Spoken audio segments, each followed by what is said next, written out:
The mathematics teacher of class 6 has tasked the students with writing a program in Small Basic to find whether the given number is divisible by 3 or not. How should they proceed?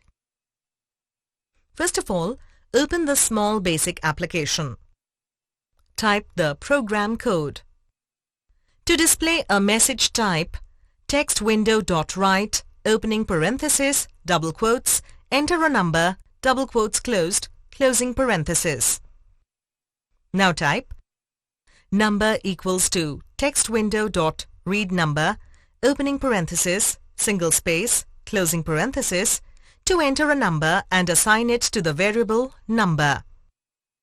In the end, type x equals to math.remainder, opening parenthesis, number, comma, single space, 3, closing parenthesis, to perform the division by 3 and assign the remainder to x. Before we move on, let's answer this question. The unknown remainder x is also called a or an.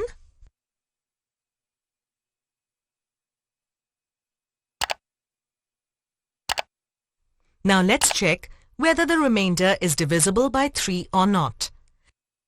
Since the remainder is assigned to the variable x, use the if-else statement.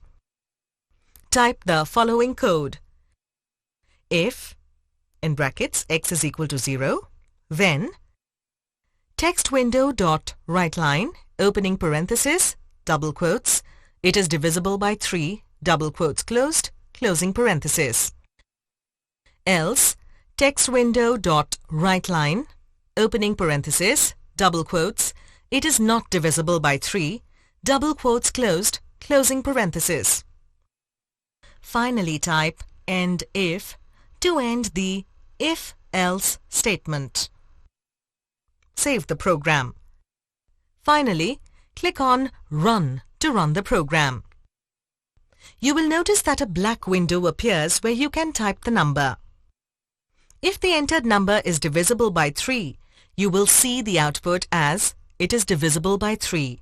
Otherwise, the output will be it is not divisible by 3.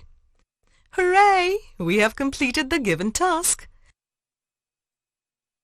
Before we end, answer this question. Which of the following keyboard options would you use to run a small basic program?